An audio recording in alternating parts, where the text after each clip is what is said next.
魏良人，米八子，魏良人近来可好？多谢八子惦记。上次向八子讨要了红枣汤的做法，回去吃了一阵子以后，果然立见奇效，夜夜睡得安稳。睡得安稳比什么都强。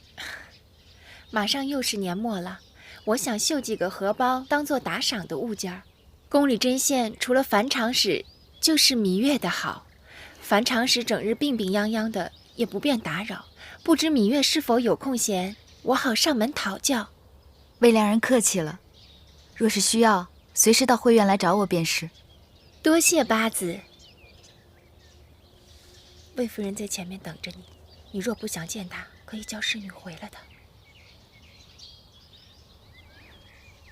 该见的总是要见的，我还是去见见她。芈月先告辞了。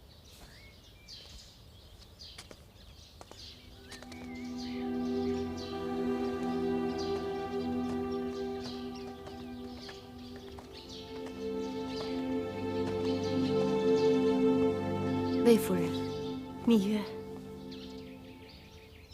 这么冷的天，魏夫人一直站在这里，何苦要自己与自己过不去？天寒地冻，并不打紧。八子若是不嫌弃，可否借一步说话？你们先回会院，去把魏良人要的绣花样子给找出来。是。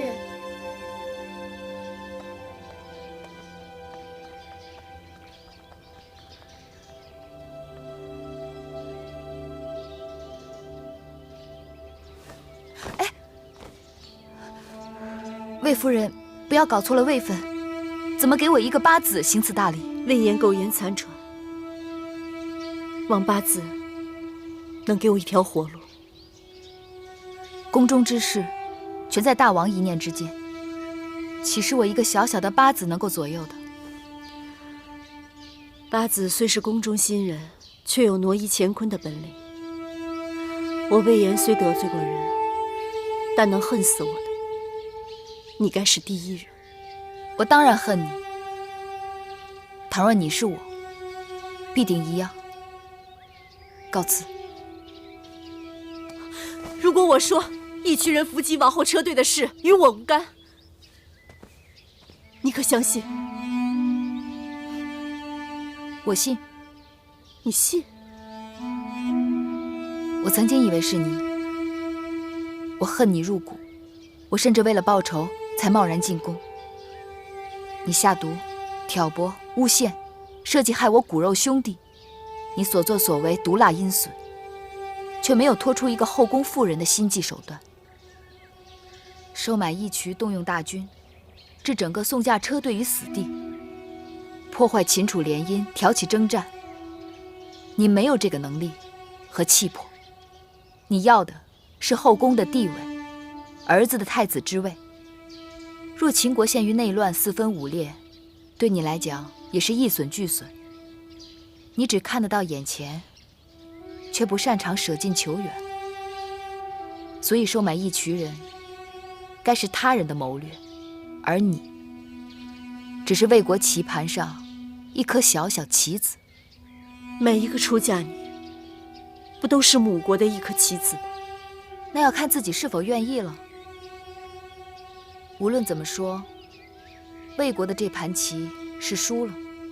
魏长史他们用自己的性命替你还了债，大王看在公子华的份上，保全了你该有的，其余的你不该奢望。反过头想想，眼下的这一切，何曾不是因为你自己贪欲过多而受到的报应呢？这么说，你仍然不肯放过我？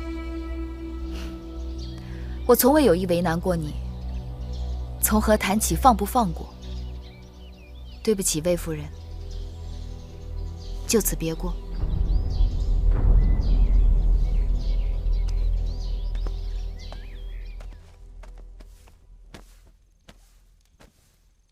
岁数大了，真是受不了这倒春寒呐！一日下来，这浑身的骨节都是疼的。哎，使点劲儿。哦，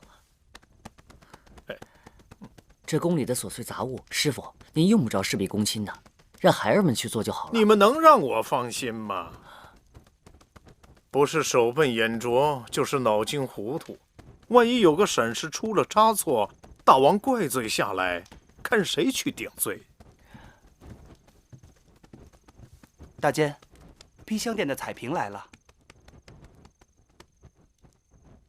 这么晚了，他来干什么呀？魏夫人眼下是墙倒众人推，师傅您犯不上跟他纠缠，让他走吧。是。等等，宫里的风雨，你们才见过多少？让他进来。是。你们都出去。是。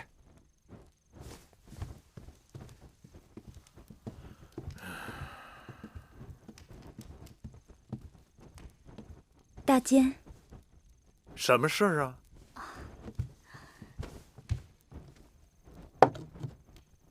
这是魏夫人孝敬大监的。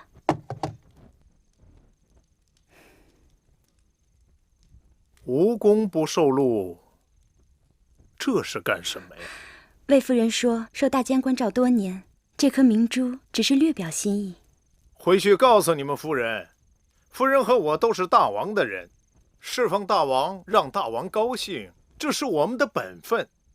既然我们都是大王的人，这互相照应也是应该的。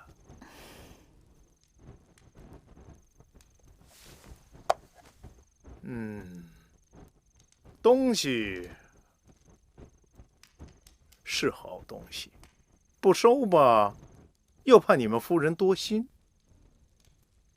那我就收下了。夫人还希望大监有机会在大王面前替公子华和魏夫人多美言几句。人在做，天在看。夫人好自为之，用不着我美言，大王心中肯定有数。魏王用尽手段，令公孙衍弃秦就魏，大王心中一直闷闷不乐。最近听说公孙衍正在四处游说诸国，想联手伐秦，真是恩将仇报，让大王恨不得立即出兵讨伐。夫人，母亲说什么了？那大监收了明珠之后，说天色已晚，要休息了。他收了东西，不该如此。你爸从进门到出门，他说的每个字都说来给我听听。他说，夫人和他都是大王的人，伺候好大王，让大王高兴是本分，彼此关照应当的。他还说什么了？他还说，人在做，天在看。人在做，天在看。不对，一定还有。他还说，他还说大王因公孙衍挂印出走，恨不得马上征讨魏国。奴婢只记得这些了。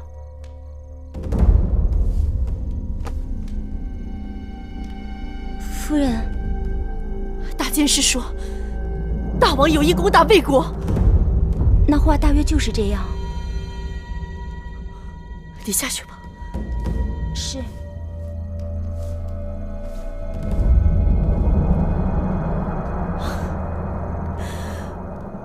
母亲，你这个眼神。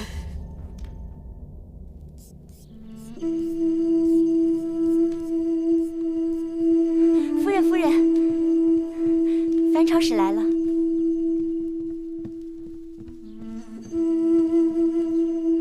见过魏夫人。樊长使许久不见，别来无恙啊。姐姐该知道我一直在病着。是啊，是我们牵连了你。谁让你也是魏国的应女呢？夫人，我尽管病着，可是心里也还是惦记着姐姐的。那真是难为你了。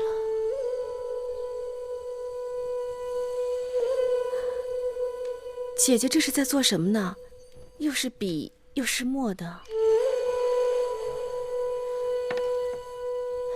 我在给大王上奏折。上奏折？可是大王连你的写书都不看，他怎么会？这封奏折，大王会看的。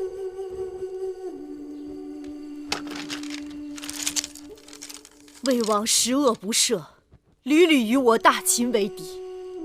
臣妾恳请大王即刻出兵，征讨魏国。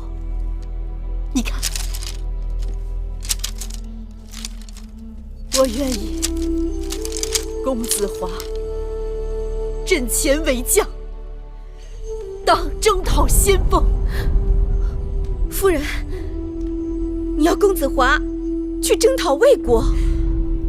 是啊，你这是……夫人，魏国可是夫人和我的母国呀。让自己的孩儿去征讨自己的母国，想必你是以为我疯了。